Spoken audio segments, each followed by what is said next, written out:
Bonsoir, je suis Abdessalam Boujedraoui. Le thème d'aujourd'hui porte sur la non-existence du temps. Si vous voulez que le temps n'a pas d'existence, il s'agit d'une évolution de ma réflexion sur un sujet que j'ai déjà abordé il y a quelques mois et qui est-ce que nous ne devrions vivre que le temps présent, oublier le passé et oublier le futur. Alors c'est un thème qui est proposé par les philosophes qui sont influencés par Spinoza qui dit que le passé et le futur constituent des passions tristes, de bien tristes passions. Apparemment, je voudrais juste vous informer que mon dossier sur Platon, qui est intitulé « Se défaire de Platon » ou si vous voulez se débarrasser de Platon, est disponible en téléchargement gratuit.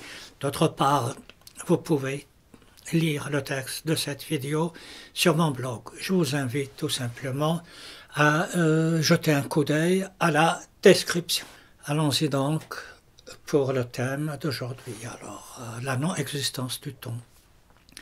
Si le temps devait exister, il devrait représenter une entité, un élément qui devrait se situer en dehors de tous les événements humains que nous connaissons, c'est-à-dire qu'il devrait être intemporel et transcendant. Mais en fait, le temps tel qu'il est, tel que nous l'avons créé, tel que nous le percevons, on le sait, diffère de notre existence sur Terre, et il différera éventuellement si des personnes existaient sur Mars, ou bien encore si des personnes existaient sur la Lune, c'est-à-dire que la perception du temps sera différente en fonction du lieu, en fonction des personnes et en fonction d'autres éléments que je vais définir ici même. Il existe une différence fondamentale à première vue entre la notion de temps et celle de distance. En effet, lorsque on veut mesurer les distances, on se réfère à ce qu'on appelle un mètre étalon qui fait 100 cm. Mais il faudrait préciser que nous avons choisi cet étalon et la longueur de cet étalon de façon strictement arbitraire. Mais c'est quelque chose de tangible. On peut voir une distance, on peut la mesurer. Tandis que, concernant le temps, c'est quelque chose d'abstrait. Mais je voudrais attirer votre attention sur le phénomène suivant, sur l'élément suivant. Si effectivement on peut mesurer une distance, il n'existe pas une distance universelle. Et de la même manière, bien sûr, il n'existe pas un temps universel en dehors de tout. J'emprunte au grand penseur arabe de l'Andalousie du XIIIe siècle, Ibn Tufayl, un exemple. Alors l'exemple qu'il dit se réfère à une distance. Il dit que si vous prenez par exemple deux perches ou deux cordes qui sont de la même longueur, mais dont l'une est plus grande d'1 mètre. Disons que les deux font, l'une fait 10 mètres et l'autre fait 11 mètres. Vous pouvez les augmenter autant que vous voulez, de kilomètres autant que vous voulez. Il y aura toujours une corde qui sera plus grande que l'autre d'1 mètre, même si vous prolongez cette distance jusqu'à l'infini. Ici, Ibn Tufayl nous fait percevoir quelque chose qui est ce côté infini des distances. En même temps, c'est fini, alors quelque chose de très complexe. Concernant le temps, on pourrait toujours comparer deux durées. Une durée qui fait, disons, 100 heures et une durée qui fait 110 heures. Vous pouvez prolonger ces durées autant que vous voudriez. Il y aura toujours, jusqu'à l'infini, il y aura toujours une durée qui serait encore plus grande que l'autre, c'est-à-dire plus grande que l'infini. Cet exemple est très important parce qu'il nous demande combien la notion de temps, la notion de distance est en rapport avec notre perception, ou plus exactement avec les limites de ce que nous pouvons apercevoir. Alors dans l'exemple que je vous ai dit, j'ai parlé de temps, j'ai parlé de durée. L'erreur fondamentale qui est faite est que nous confondons à chaque fois la durée avec le temps, ou bien les distances dans l'absolu avec les longueurs que l'on mesure. Ce sont des choses qui sont strictement différentes. Tandis qu'une durée, on la mesure par un chronomètre, par tout ce que l'on voudrait. Le temps, lui, on ne peut pas le mesurer parce que, comme je l'ai dit, il n'a pas qu'il n'a pas réellement d'existence. Cependant, comme je vous l'ai dit, puisque nous considérons avant tout des durées, et puisque ces durées, comme le démontre Ibn Tufayl, pourraient être prolongées à l'infini, on pourrait toujours encore les prolonger, nous finissons par confondre cette durée avec un temps valable en tout temps et en tout moment. Je dis en tout temps en utilisant une expression tout à fait courante. Pourquoi nous avons créé un temps au-dessus de tout, transcendant intemporel? C'est en rapport avec notre existence sur Terre. Bien sûr, il y a un jour, il y a une nuit, il y a des saisons, il y a des éléments que l'on observe. Et il fallait bien sûr maîtriser ces éléments pour bien les comprendre. C'est pour ça que l'on a décidé de manière arbitraire de diviser la journée en une journée et une nuit, c'est-à-dire dire que c'est ça, puis ces journées, cette nuit, on les a divisées en heures et ainsi de suite pour bien évaluer les saisons. On a créé les saisons et ensuite, lorsque la dernière saison finit, on dit qu'une année est finie puisqu'on reprend de nouveau, par exemple, la saison d'hiver ou n'importe laquelle, tout est arbitraire. Donc, on définit le temps par rapport à notre condition humaine sur une localisation particulière en ce sens, en ce qui nous concerne, c'est notre bonne et vieille planète Terre. Mais il y a également autre chose, c'est que nous définissons le temps en fonction de notre condition d'humain. C'est ainsi qu'on l'on dit que le temps passe et nous vieillissons. Cela n'a rien à voir avec le temps. Cela a à voir essentiellement avec notre condition humaine, comme je l'ai déjà dit, et notre génome qui fait qu'au bout d'une certaine durée d'existence, nous allons mourir.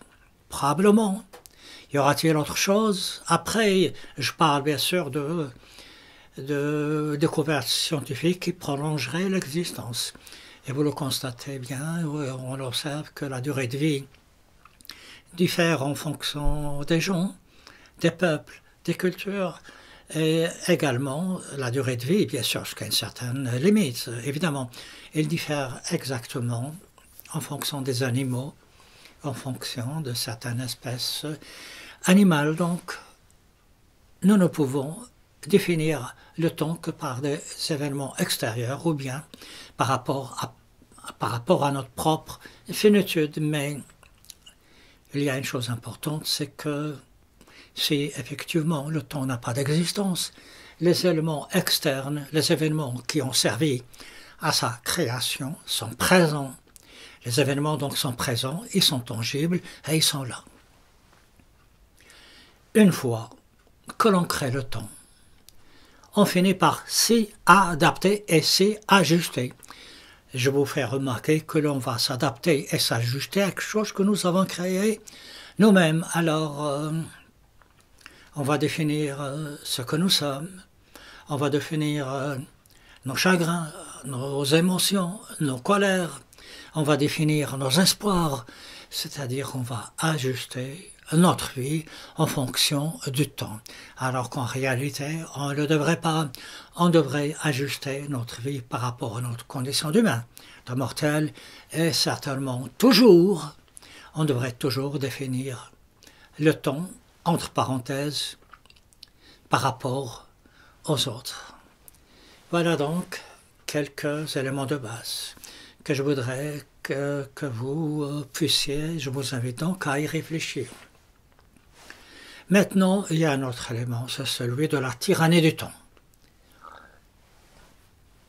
Mais en réalité, ce n'est pas le temps, ce sont des durées.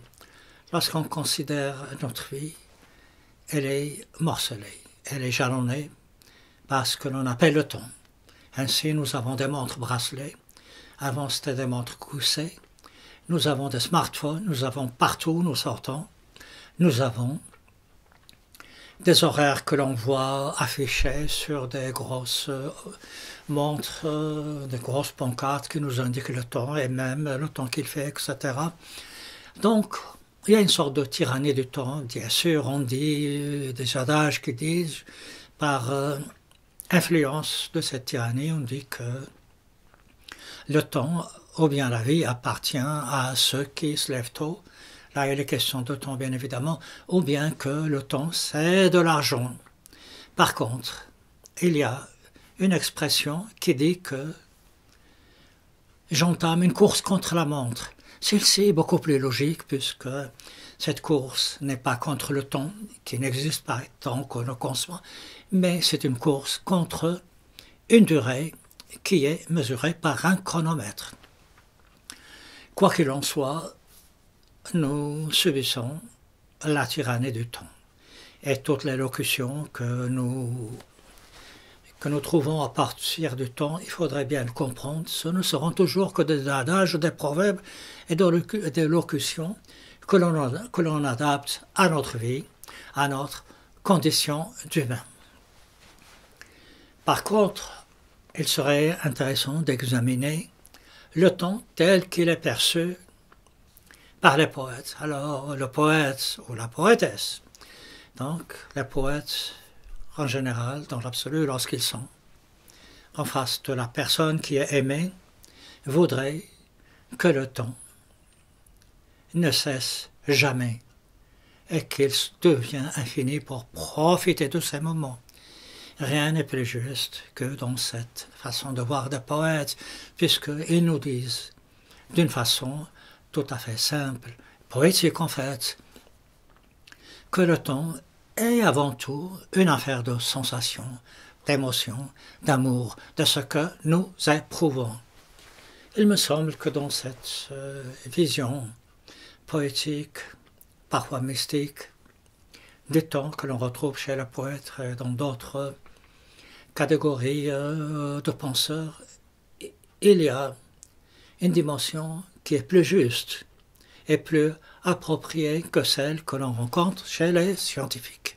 Finalement, et pour conclure, on peut dire, puisque le temps n'existe pas, il sera perçu différemment en fonction des cultures, en fonction des continents. Ainsi, le temps en Europe sera perçu différemment en fonction de certaines nations en Afrique ou bien en fonction de certaines cultures d'Asie. Donc le temps dépend avant tout de ce que nous sommes. L'autre élément est qu'il ne faudrait certainement jamais confondre le temps avec la durée. Il me semble qu'il est temps, et je fais aucun jeu de mots, vous voyez la notion du temps qui s'incruste même dans le langage. Donc, il faudrait que l'on revoie notre façon de considérer le temps. Je ne pense pas que ce soit possible parce que, comme je l'ai déjà dit, le temps s'impose à nous là où nous sommes, à tout instant, à tout moment, du fait même que nous sommes soumis à lui et du moment qu'il exerce une tyrannie sur lui. Peut-être que individuellement, chacun de nous devrait procéder à sa propre réflexion, si j'ose dire, en dehors du temps, en dehors de ces instruments qui le mesurent. Je vous invite encore une fois à vous rendre sur mon blog pour soit télécharger mon dossier spécial Platon, ou encore pour retrouver le texte de cette vidéo, vous pouvez la lire, vous pourrez plutôt la lire tranquillement. D'ici là, portez-vous bien, je suis Abdessalam Boujedaoui.